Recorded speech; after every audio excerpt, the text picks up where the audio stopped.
Good afternoon and welcome to the fourth webinar, the final dose of the Women in African Leadership webinar series at Milpark. And this evening, I would like to introduce you to a phenomenal panel. These are all Milpark alumni that have studied with Milpark and that are leading in the industry. So we'd really like to chat to them today in terms of what's happening and their journey with Milpark and how this impacted on their careers and leadership positions that they have. So I'm really looking forward to this and having a phenomenal conversation and being inspired by these lovely ladies. May I ask for a quick introduction before we go into the depth of conversation? I'm just going to go from the top of my screen. May I ask Dr. Tubile to please introduce herself for us? Thank you very much, Khalida. Good afternoon to the participants connected online. My name is Tobile Mhlongo. I work for an organization called the South African Local Government Association, SALGA. I'm a senior manager there responsible for leadership development of 257 municipalities in terms of their leadership. So yes, thank you very much. Superb. Welcome and looking forward to the conversation, Doc. Next on my radar is Dr. Pindi. Go ahead, Doctor. Good afternoon, everybody. As introduced, my name is Pindi Msomi. I'm the Group CEO of Hazile. We are a diversified company with interest in agri, water, consulting, but I'm very big on social impact. I also serve on a number of boards, including EXA and WISA. I like to say to people at my core, I'm an entrepreneur and a leader, but more than anything, I'm a mentor because I'm deeply passionate about building people and businesses that make a difference, specifically creating opportunities for women. That is a little about me, but I'm excited to share my journey with Milpark with yourselves, what brought me here and how my studies with Milpark have shaped me to become the leader that I am today. Thank you for having me. Excellent. Thank you so much for being here, Dr. Pindi, and welcome. Over to you from Australia, Dr. Samantha. Warm welcome, and let's have a quick introduction from you. Hi, everyone. Thank you so much, Cleta, for having me here. My name is Dr. Samantha Worthington. I'm the CEO and founder of Worth Women, which is a global mentorship of like-minded individuals. I am calling all the way from Australia, and I'm incredibly excited to be part of this panel today of amazing women that are empowering, supporting, and uplifting each other and sharing my story with everyone today. Excellent. Thank you, Samantha, for being with us. Last but not least, Dr. Ntabiseng, over to you. Good afternoon, everyone. My name is Ntabiseng Dibela. I lead the work on tax and gender at the African Tax Administration Forum. My work is really to ensure that there's an increase in the participation of women in the field of taxation, and also that we ensure that issues pertaining to gender equality are actually considered in tax systems on the continent. Thank you. Excellent. Thank you so much. So I'll be kicking off a conversation and some good dialogue. For our audience, thank you for being here, and please feel free to post questions to the panel via the chat and I will take them through. And at the end of the session, I will be sure to also allow some time for some questions. So yeah, let's get the ball rolling. Can we start off with a bit of an understanding in terms of what brought you to Milpark, your academic journey, and maybe how it shaped your journey and your path of your career thereon? So I'm saying pre-Milpark, in Milpark, and post-Milpark. How were your journeys and what did it look like? Who would like to take a stab at it first? Okay, I can go. Please do. Prior to Milpark, obviously I graduated, I was in the sector of engineering, but not as an engineer, working as a human capital manager. And I started my MBA with Milpark as I was an HR executive, solely because I knew that somewhere deep down, even though I didn't have a career path then, I wanted to be an entrepreneur. And I felt understanding business through an MBA with Milpark would really shape my growth and academic excellence in terms of where I am as an executive in HR, then obviously moving on towards becoming an entrepreneur.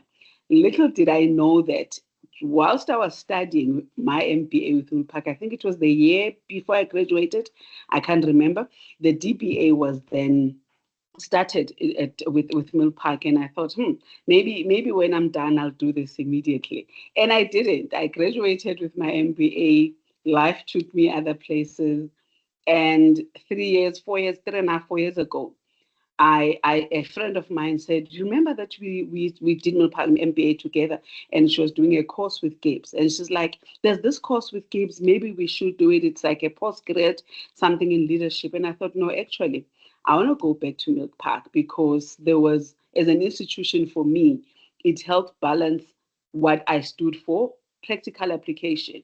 I didn't want to do a PhD. I didn't want to do a course with somebody who did not have the values that I felt Milpark stood for in terms of support. Yeah, the journey was quite challenging. I did not know that it was going to be so challenging, but it stretched my thinking. I think more than anything, it was the support I received from Milpark because I wanted to give up so many times in my DBA journey. But it helped being with somebody who I had studied with before, understood my way sort of around, and knew some of the staff members prior during my MBA. So I think it helped. And again, I think the way I was intentional about what I wanted to get out of it, it helped me become a more reflective and intentional researcher during the stage. So yeah, it helped me connect the theory and practice in a way that continues to guide my decisions today. Thank you. Excellent. I'm a bit biased with Pindi because I was introduced to her in the last stage of a journey of the DBA. But before I get to the more of the DBA Milpark students or alumni, let's chat to Dr. Samantha, who didn't do her PhD with us, but has been part of Milpark. How was your journey and what would you like to say to us? Thanks, Kalida.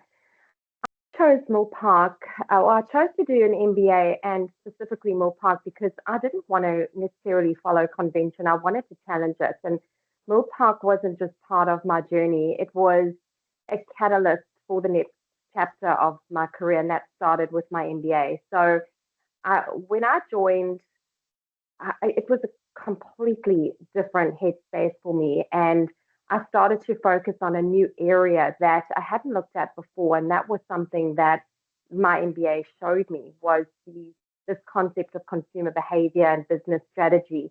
And Milpark gave me a space to do that MBA, to understand the commercial innovation and that it could actually meet emotional intelligence. So where visionary thinking could be sharpened into scalable impact.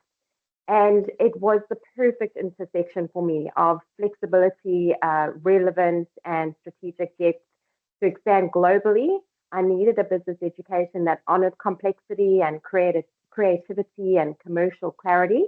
And Milpark's MBA program became the launch pad for me to do just that. I didn't just study business, it was an opportunity for business to be reimagined. It brought real world solutions. The assignments that I had often became prototypes for business models that I still use today.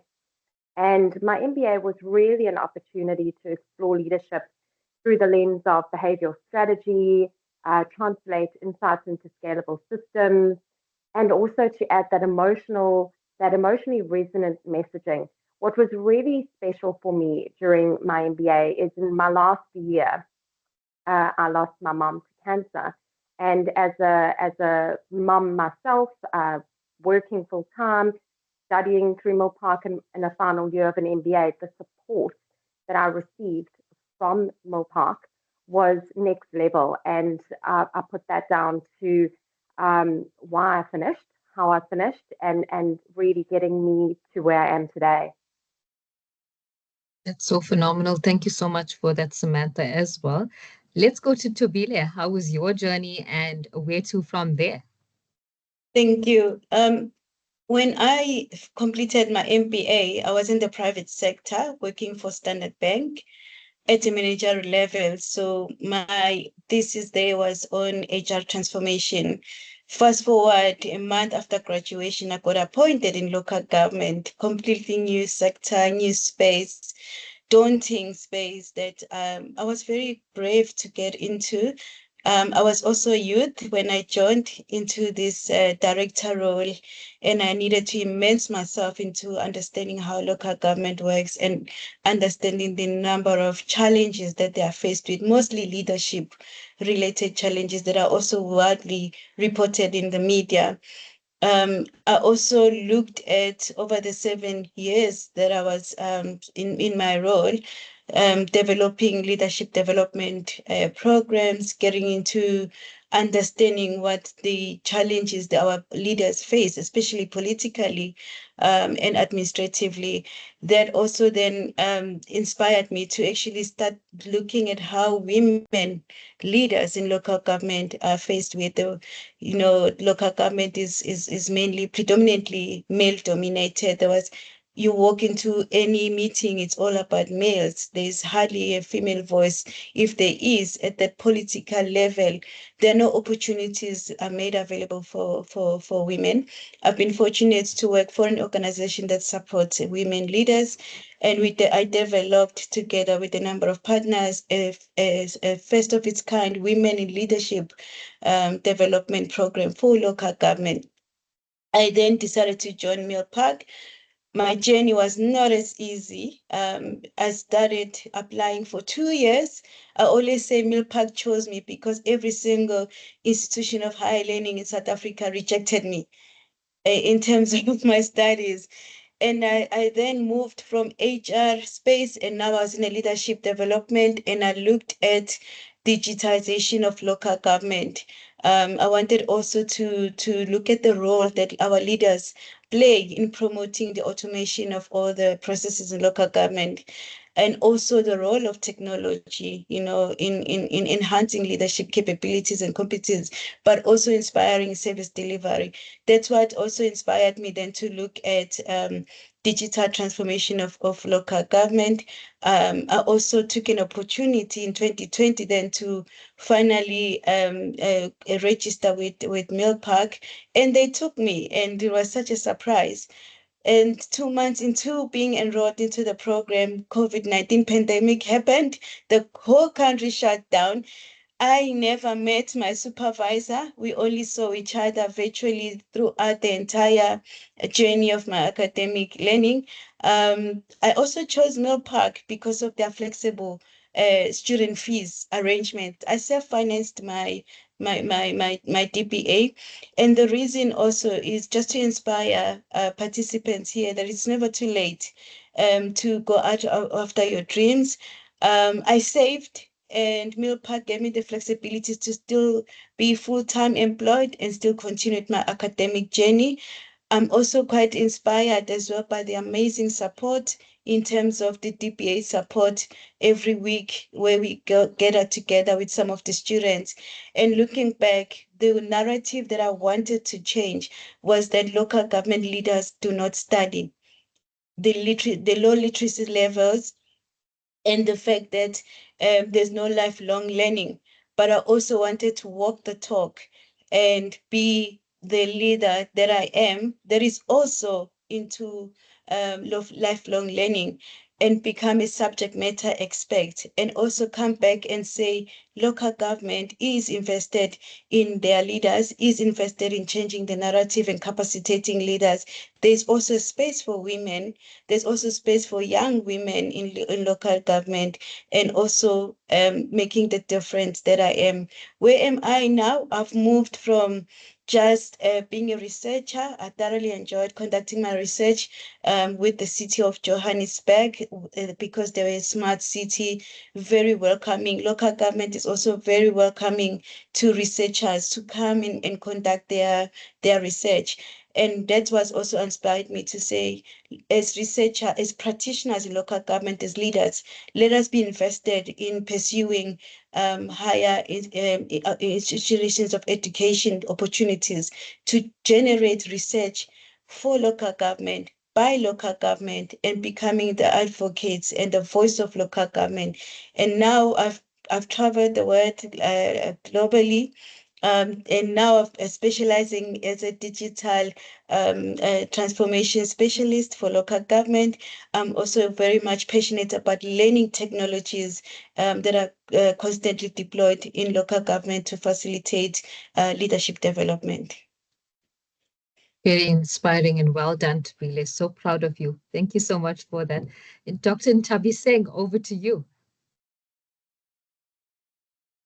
For me, I came to Milpark basically from the postgraduate development program, and that was immediately followed by the MBA. That was in 2018. But after that, I realized that there's a bit more that I would like to do. I would like to challenge myself.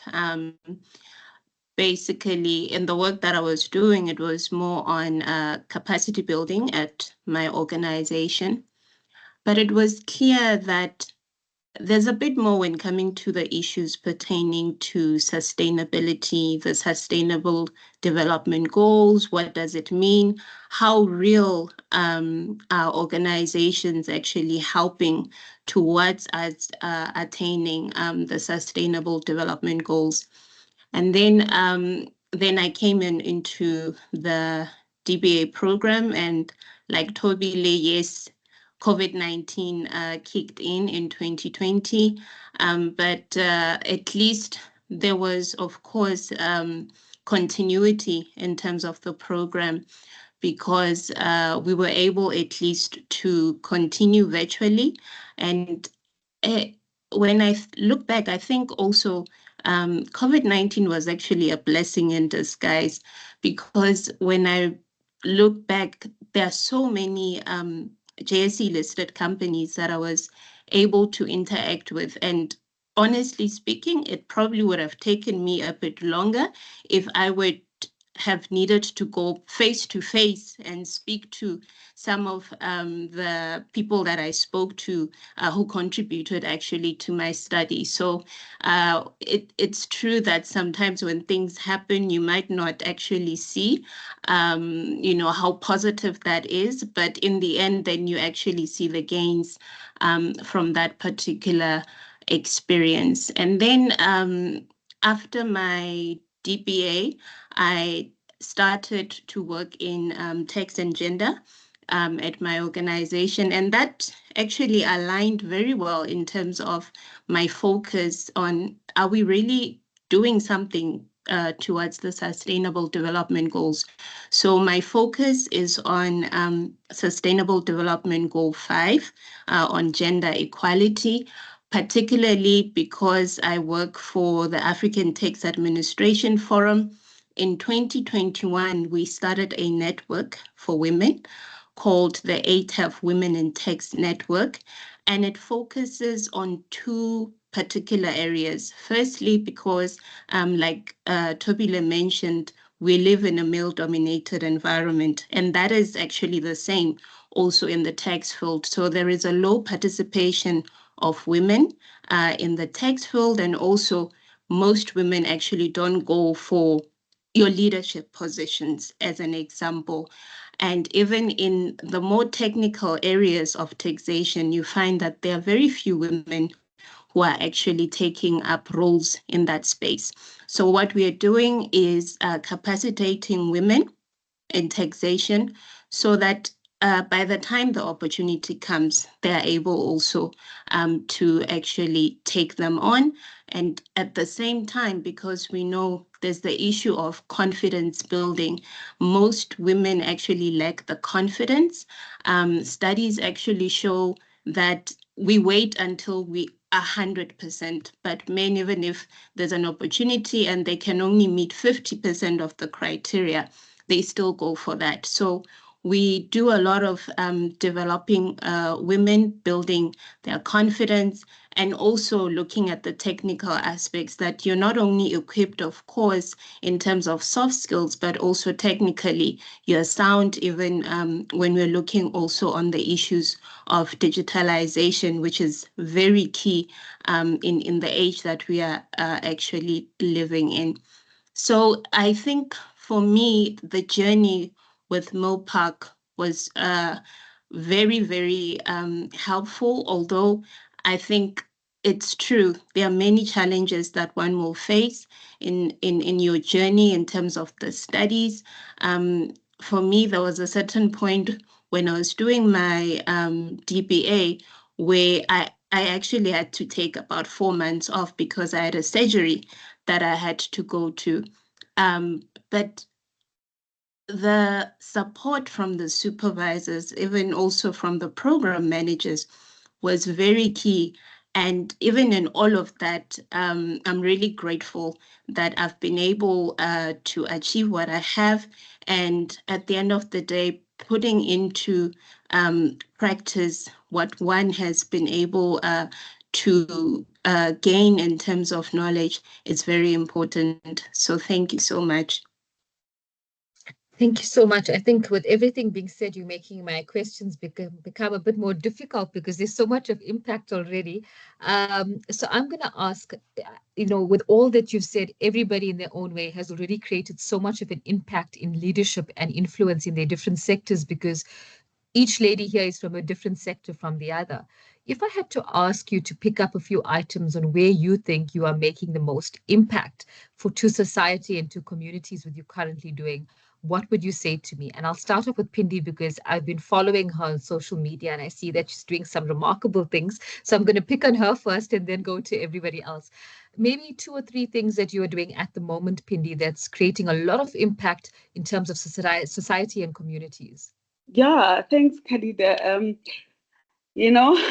I think more than anything, like I said when I introduced myself, that my leadership is rooted in impact, right, which extends beyond profit. So in my business, I'm currently seeing and finding myself shaping and called to talk about innovation and inclusion, particularly for women-led enterprises. As Group CEO of my business, I obviously look at a number of things and I drive transformation in the business, which obviously has to be commercially sustainable, but the core is social impact. And I'm finding myself also working so much with governance. I mean, yesterday I was at Water talking about the governance of water and things on a number of areas where women particularly are left behind in matters that relate to water in the sector in South Africa, let alone Africa and globally.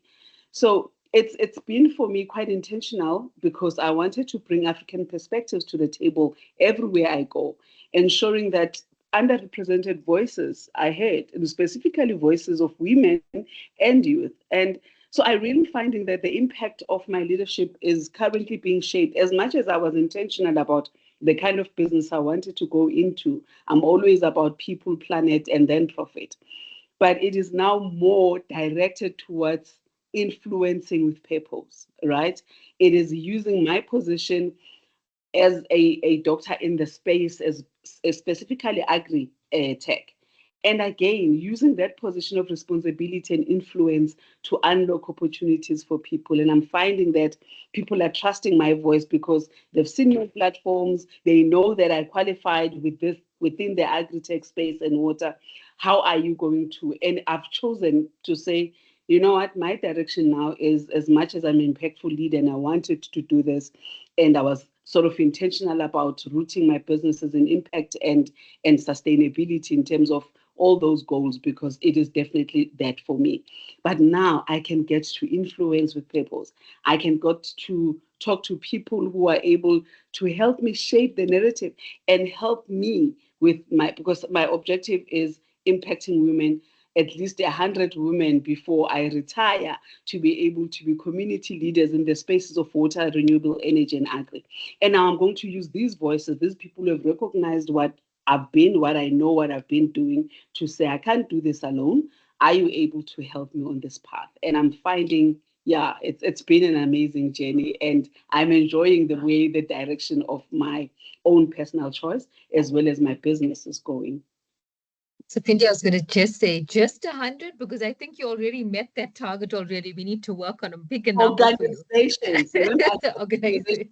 Women, yes, there's more than that. But Yes. organizations, because if I get to 100, I'm retiring in a couple of years. What do you mean, Khalida? Oh, it's the beginning of your journey. We're not letting you retire anytime soon. You've got Absolutely, I work to can do. see that.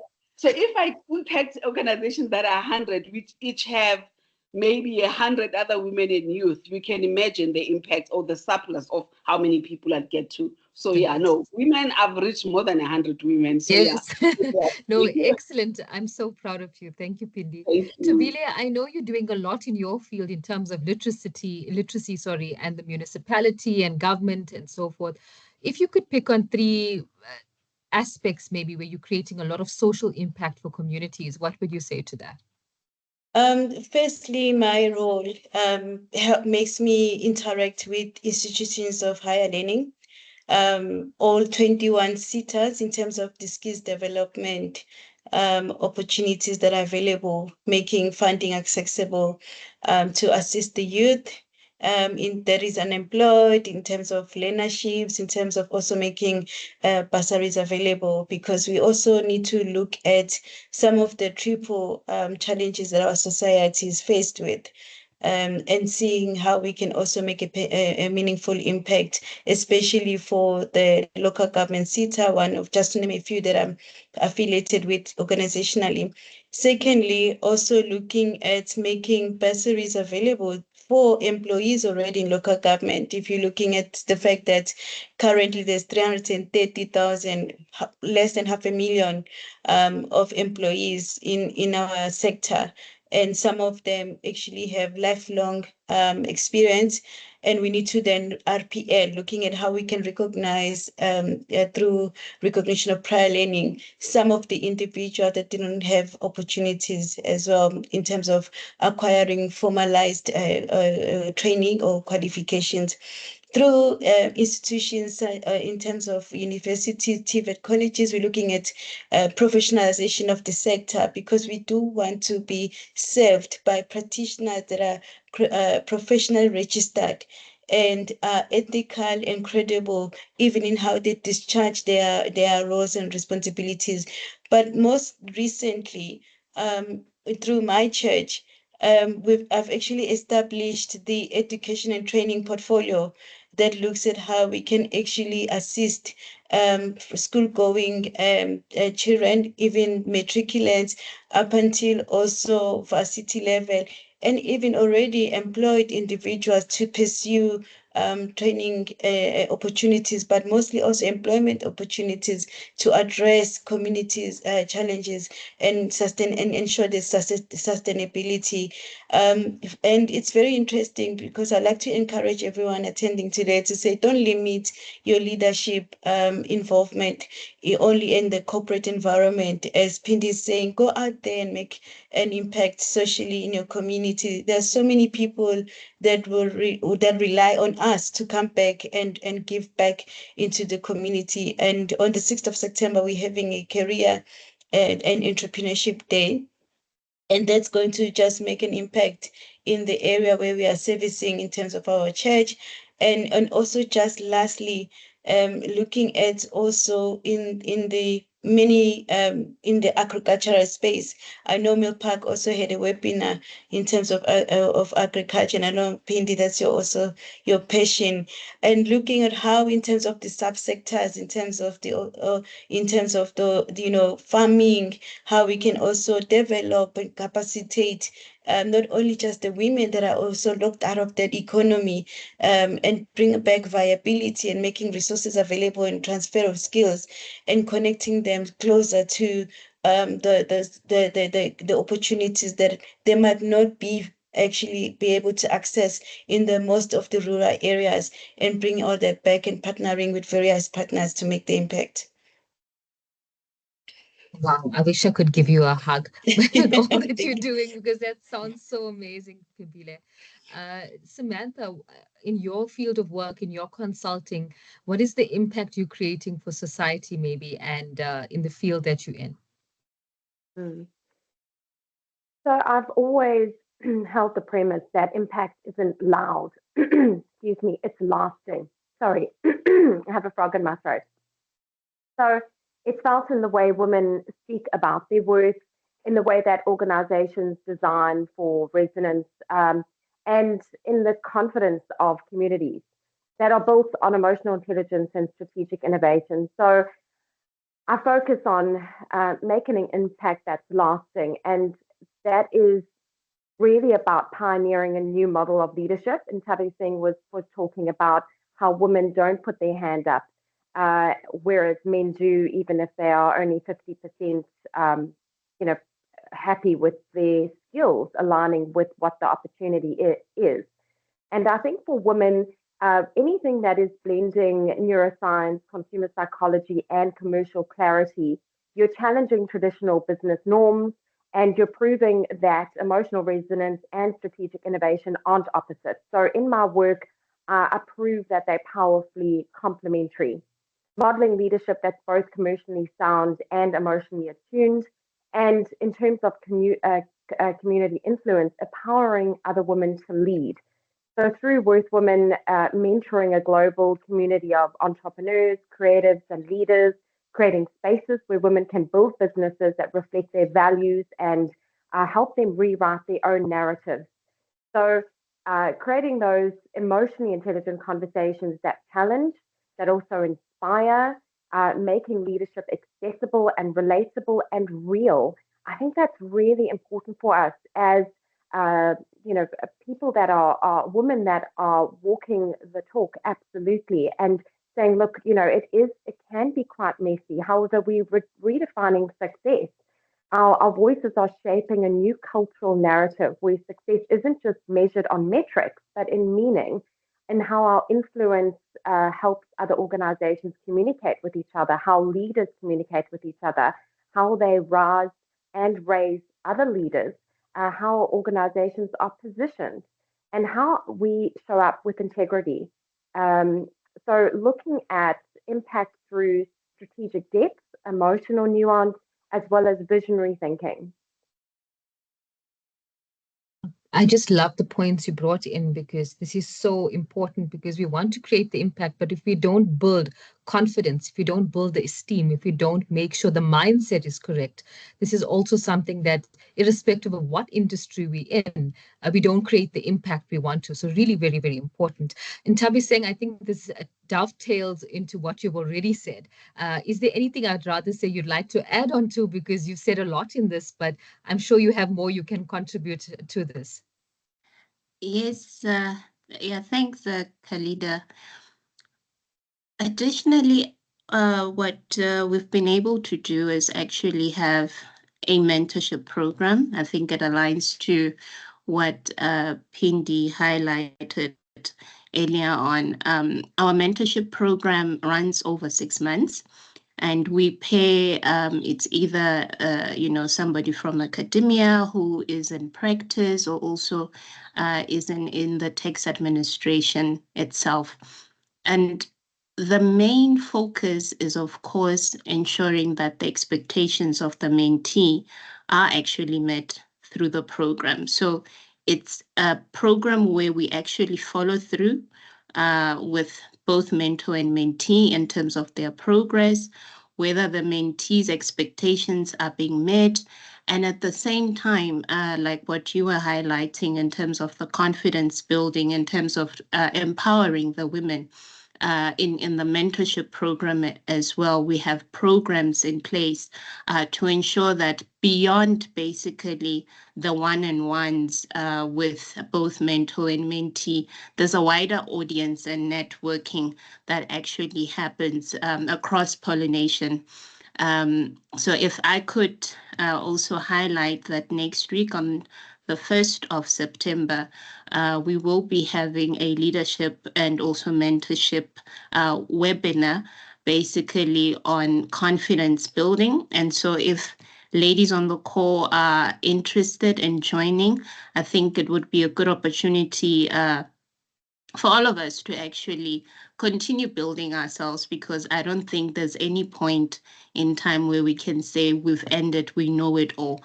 So that's the type of impact our program is actually trying to instill and build so that in the end, it's not only that it ends after the 6 months, but people continue if they can, because there are people who continue on years after what we would have initiated, which actually ensures that people are actually being built over the long term. And I think just to add, and I'm so happy that Ntabi saying you are doing that. It's remarkable work. Just to add what Dr. Sam also said, and with Dr. Ntabi, women, and it's something that I spoke about yesterday. So there was a young lady sitting next to me at Rand Water before we went on to a panel. She's in the water space, and she's currently doing her PhD in some scientific term, big water scientific term. But what I said to her, I said, it's all good and well that we sit here and we design programs and we're talking about how we can get women to the next level. We can tell them how to do 61-minute elevator pitches all we like. But if we do not talk to the ability for them to change their mindset and how they show up, what are we doing really? Because part of what I do then in the sessions, also through my NPO, because I also run an NPO that looks at women in very, very disadvantaged backgrounds in rural areas, because you might find that they run amazing businesses and they have a good product, but because they don't show up so fully as themselves to be able to do this. And I indicated to one of the invites that I got from Innovation Hub to look at supporting, as I said, I'm using these big businesses to help drive my impact work, is can we then make sure that whoever is the collaborator in terms of these women development, business development programs, include an aspect of leadership, neuroscience, getting a woman to be able to say, what, I'm confident, this is me, I'm showing up. You find that they tend to want to play small. They are worried that somebody might think they are not good enough. Their imposter syndrome comes out.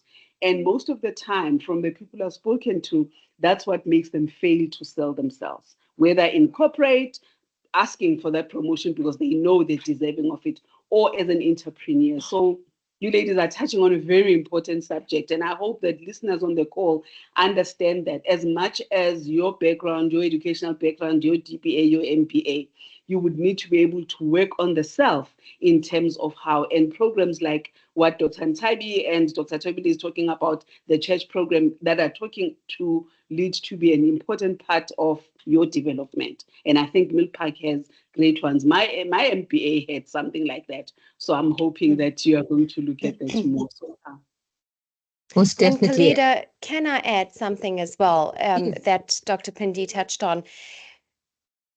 The most important part that I have found in terms of developing careers in business and being able to give back is the support of other women. And I find that that doesn't come as easily as we would usually expect. So one of the things that I would love to mention on this panel and with the ladies that are listening is we are here to support each other, and when we do that, we create such an incredibly powerful position for women in business. And when we don't, then we're really part of the problem. And I come up against that quite a lot in consulting in male-dominated, as Dr. Tubele mentioned, in male-dominated environments where you often come up against this queen bee syndrome, where there may be one or two women in the environment, and instead of supporting each other, which is what we're all working towards, that support isn't as forthcoming. So for us to be examples of that and to really, really rally around women in environments so that we can pay it forward and we can move forward and use our voices for inclusivity, for equality, and that we can contribute to our communities, because that's what we do. So to be able to have that and to express that openly and fully in our environments is incredibly important part of what we do and what our jobs are. And what we've learned from the studies that we've done is that we are our best supporters, and that's really important for us. 100%. I mean, I'm just thinking as you ladies are chatting, and Tabiseng and Tobile, if you don't mind sharing the links or information to the events you were just chatting about into the conversation or the chat rather, I think those in attendance would love to just have a look at it and see if they could also attend and hugely benefit from it. So even if it's later in the call, not really right now, please do share the details, and I'm sure everyone attending will be very grateful for that. I've just checked the chat and I don't see any current questions. If there are anything that's on the attendees' minds and you'd like to ask our panel, please feel free to post something in the chat or Q&A, and I'll be happy to pose it to the panel. We've chatted a bit about your journey with Milpark, the impact you're creating and the work you are doing. But if we take a step back for reflection, because I think this is so important in terms of our self-development and growth, what is it that you wish you had known before you started this journey in the current career that you are in? I really I think this is such an important question. If you had to meet yourself again before you put your right foot forward, what is it that you wish you had known at that time? And my specific reason for asking these questions is we see very often that there are potential young ladies in the audience, and they're just a bit afraid of taking that first step. So what is it that you wish you knew when you started this journey, Samantha? Oh, one of the things very much that the ladies on this call will resonate with is clarity is a compass, it's not a destination. You definitely don't have to have it all figured out to begin. Start with what feels true and right, and let the clarity emerge through the actions that you take. Reflection and refinement. So as women, you can be both strategic and human and soulful. So the world will try and split you into commercial or creative or scientific, or refuse that binary. Your power lies in the integration. We bring something that's incredibly unique, and your voice is your most valuable asset. So it's not just that polished pitch, but also that messy, honest, evolving voice that speaks from lived experience, and that's what builds trust. That's what will build your legacy. So you don't have to have it all figured out to start off with. And I wish I had known that because I learned that over years, and I probably still don't have it all figured out. No, You 100%. mentioned, Dr. Sam, you mentioned something that I was just thinking about a couple of weeks ago, to say, if I were to do it over again, would I do it the same way? And would I still choose to go through the experiences that I went through? I mean, I've just been recently awarded the Bold Women Award by Veuve Clicquot, and based on exactly what you said, the messiness, the self-struggle with your own confidence, the issues of doubt that came up. But each of them have sort of gave me, thank you so much for all that, ladies, but it sort of gave me the brilliance, the boldness to be where I am today. Had I not gone through those challenges and overcame them, I don't think I would be seen as a bold woman. So I really wouldn't want to change anything in terms of how life has shaped me become the woman who's rugged and soft still, because that's what I am. If I need to be impactful and hard and come on, I do that. I mean, a case in point with a challenge with a client this afternoon, I stood my term and ground and said to myself, even if I don't get this contract, but I will not be bullied into something that I'm not. That binary thinking. But we think you wanted the business, so therefore, if I want the business, I must then conform to something that I'm not comfortable with. So that is just for me so impactful that you said that. In terms of the journey of studying, I wish I had prepared myself more, taken more supplements, taken more vitamins, because there were times when it was like, what are you doing? You are just, it's a lot. You can't do this. Like I said at the beginning, there were times when I thought, nah, And I thought, because I think most of us self-funded this, I also did. I was like, oh, you already did your initial proposal. It was accepted. You did your fund. You know what? Just get on with it. Put on your girls, your big girls, and just do this. Just get it done with already. But yeah, it was a decision that I had to consciously consciously make in terms of the ups and downs, but again, shaped up by my previous experiences and leaning into the fact that there's got to be softness. There's got to be times where I break down. I'm human after all. And I think that is what for me is most profound about women leaders who don't leave their female, I would call it their femaleness, if for a lack of a better word, because they're in a boardroom or they're in a technical space, who say, I'm bringing this along because it completes me. It made me a better leader for having that soft and ruggedness. So, yeah. Excellent. Thank you. Tabila, you can go ahead. Yes. I can see you ready to fire. Sure. Go for it. It's there's always that one question that touches to the heart, makes one emotional. Definitely what I would have, I wish I'd known, and what I would tell my younger self, it's okay to evolve. It's okay to go through shifting phases in life. I look back in my early junior degree from University of Cape Town. I'm actually qualified psychologist, and I even did my practicals, but I just went through Cape Flats, sat through the most terrifying experience, and with AK-47, being protected and going through therapy session with some of the troubled youth. And I walked away and I said, never again. Joined. I then did a postgrad in HR, spent a number of years in HR, then went to training. It's okay to evolve. It's okay to redefine yourself. And I like that Dr. Samantha said, you have control over the narrative that you want to tell about yourself. Own your story. And when I started my journey, my working in life, I was so excited, thinking the world is an oyster. Doors are going to open for me, and doors were closed. Doors were closed. I went into Pindi, into entrepreneurship. I actually had my own HR consultancy when I was appointed where I am. I actually resigned from the private sector organization that hired me, and I've experienced shifting dimensions of myself, and I've been in territories that were terrifying in the beginning. I've been a 9 to 5 employee. I've been an entrepreneur. I've been a business owner. I've been an academic.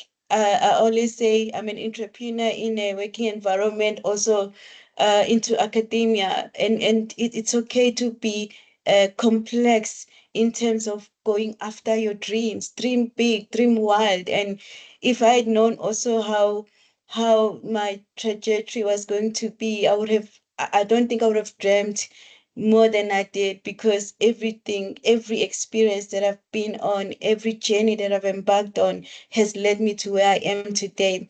Secondly, I've never had an opportunity of having a female mentor or a coach holding my hand. In fact, the only 2 years experience I had with an executive female traumatized me to a point that I actually resigned without a job, and I started my own HR consultancy. Fast forward, I got employed by a man who turned out to be an amazing executive and a sponsor and a champion for women development, and shaped my career in the last 10 years. And it's been a man. And I've always walked into spaces where I felt, wow, so how do I tell my story in the most authentic way, Khalida? Because when you don't have a female mentor behind you, and you've got a man, but that also shaped who I am. And what you are saying, Pindi, I would also walk into meetings or situations or environments where I'm too masculine in my leadership, and and that's the interpretation, the narrative. But I've also changed that narrative. Just most recently, I had an experience of reporting to a female executive for 4 months, and being exposed to a different kind of my leadership style that I'm also embracing. So definitely, I would say to the participants here, it's sometimes these ideas that we have, that you must have a seat at the table. Sometimes there's no seat at the table. Bring your own chair. Bring your own chain, put it somewhere in the corner, and change your narrative, because the world is not waiting for you to open the doors. In fact, some of the doors will never be open. So bring your chair and make it yourself count. Have a voice, speak up, even if you feel there's nothing you can contribute.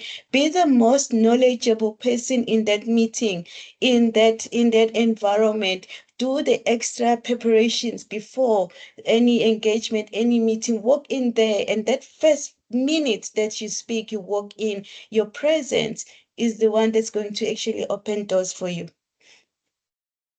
Thabile, I just loved what you said, because I feel through younger females, or females a bit afraid, we look at leaders and we look at these women on panels and we think, wow, they're so phenomenal and they've always been there. But there's always a story to their journey. There's always realism to it in terms of how they got there. And, your story was so relatable, and I just love the way you communicated that. So spot on, and I loved it, Thabile. Thank you for that. Ntabi Singh, is there anything you would like to add on to that? Yes, sure. I think on my end would be to say that at the end of the day, we are not living in a linear path. Sometimes there's ups, there's downs that come in. Secondly, at times what you've planned doesn't pan out the way that you actually had structured it. I'm not sure about you ladies, but sometimes I've got a checkbox of how things are supposed to be aligned for a particular year, and so forth. But you realize that sometimes your checkbox, you don't tick all of those in that particular period. But it's okay, because it's part of your journey. It's part of basically how everything will actually just work out for the good. That's what I've found. I mean, for me in my journey in the DBA, I didn't think that in the end I would have twins. Part of the entire package of all of that, I didn't think I would do that. It wasn't part of my check boxes, but it happened. And I think it helps basically also to have that support system also that you can lean on. What Tobile was highlighting in terms of having a mentor, sometimes you've not picked the mentor. It happens that there's somebody who's actually supporting you, who's ensuring also on your end for things to happen. They've not told you that they are your mentor, but as you reflect back, you actually realize that there was somebody who was actually looking out for me.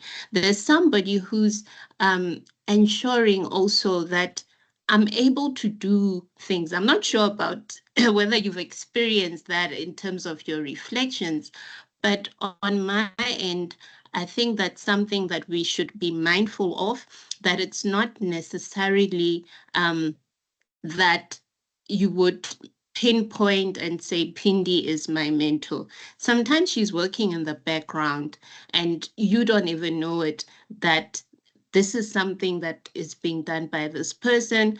And so you might find out actually at the end. And so I think what is important is that we continue to do those kind of reflections. If you can do it maybe every quarter or any other point in time, because it happens that you become successful because of the people you know. At times it's people that you actually don't know. Sorry about that. My connectivity just dropped a bit there. Yeah, so just to add on to the conversation, ladies, I know you've walked a beautiful journey. We see the impact you created, the reflection you've had. If I then had to ask you in just a few minutes, and I'll go, whoever would like to go first in that order to say to me, where to from here? I'm a strong believer that there's always lifelong improvement that we need. There's always lifelong learning that is needed. So if I had to ask you where to from here, because this is not the end of your journey, what are the types of mindsets you have or plans you have for yourself?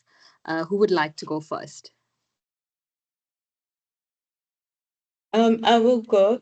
It's definitely my next move is definitely to become a board member. That's in the pipeline to now, transfer those skills.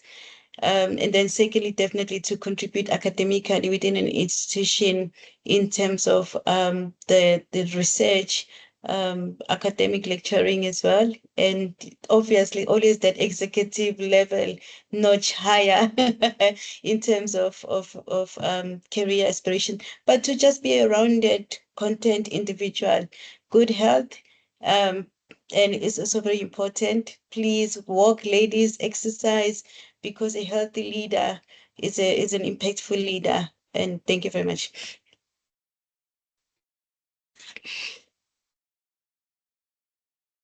I'm So happy to true. go. I'm happy to go next, Khalida. And I just wanted to say something quickly to Ntabising, Dr. Ntabising, in terms of mentors. I had a mentor who I didn't know was my mentor until I reflected on it years later. And 10 years later, it was a gentleman. 10 years later, he reached out to me and said to me that he had been reflecting and that I had helped him as well when he was mentoring me. So that I would say for me is the next step for me. In terms of building a legacy and being able to create movement in our communities, the next level would be to expand where we make a difference, expand our frameworks, expand what we've learned, and to be those mentors that not just in 10 years we're the ones reflecting and going back and saying, well, yep, you were great for me. However, to have someone that we can go forward with, that we mentored 10, 20 years in the future and say, you actually changed me too. And that would be something very powerful for me. That would be my next step. I'm very passionate about creating those pathways for other women. And it definitely is something that warms my heart, makes me know that absolutely, Dr. Pindi, all those times I thought I wasn't going to make it, that's why I did it. I did it so that I could create that path for other women. And when that path is created, to then turn around and say to those women, you changed me too. You mentored me too. Even though I was your mentor, you mentored me. And that just creates such an incredible community of humans. So that for me would be the next step. Excellent. Yeah. Sure. I asked myself the question, where to from here? I think for me, the journey ahead is about deepening impact, right? And being more intentional about the legacy that I'm creating. I think I've reached a stage in my leadership where it is no longer just about what I build for myself or my children or my organization, but about how many other people rise because of the work that I do. So I really want to expand my influence in probably 3 ways: by strengthening the businesses I lead so that they continue to be vehicles of empowerment and sustainability, creating jobs and opportunities for other people. Secondly, dedicating more time to mentorship. I currently do mentorship ad hoc. I'm also a focus mentorship through MentorCore because I do focus mentorship through platforms like MentorCore. But dedicating more time to mentorship and capacity building, especially of women and young leaders, both male and female, because I have boys who are still trying to find their place. And probably lastly, because this has been one of the things that I think is really lacking, contributing to policy at a national, continental, and global level, right? And dialogues that continue to raise African voices, particularly of women entrepreneurs who are shaping the future. And ultimately for me, that is what is just going to be building systems, platforms, and people that can carry the torch forward. And my hope is that long after I've stepped away from leadership, there will be leaders communities, and businesses that stand as evidence that I've invested not only in my own growth, but in other people. That is my next.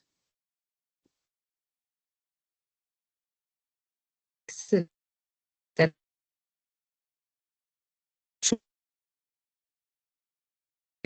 remarkable. Apindi, I say this is. Can you guys hear me? Now we can. You were breaking a bit. Sorry. Thank you so much. So there isn't a question, but Carol from the chat just wants to thank you. It's more of a comment to say thank you for sharing your experiences, providing a sense of comfort. It also brings realism, truth, and that comes along with the journey. So you have rekindled my decision to jump at it. There's no excuses. The fear has been in my mind, but thank you so much. So that's a beautiful comment from Carol. Thank you so much for that. We are out of time. I'm just checking if there's any questions, any points. My apologies with the connectivity. I just want to check, did I miss you, Thobile, or did you already go ahead with your point on where to from here?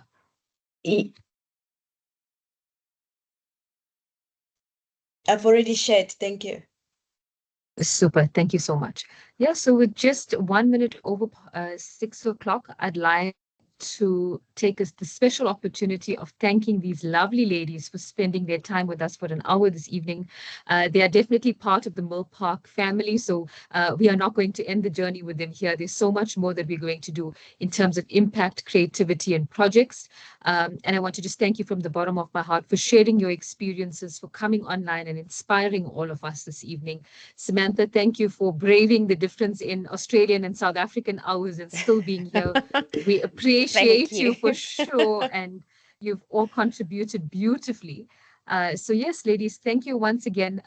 Looking forward to being in touch, looking forward to more projects. Together, and wishing you all a wonderful evening until we meet again. God bless, and all the best to the lovely ladies on call in all that they're doing and are going to do. Cheers then. Bye-bye. Bye, everyone. Take care. Thank you. Bye. Thanks, Thank you. everyone. Goodbye.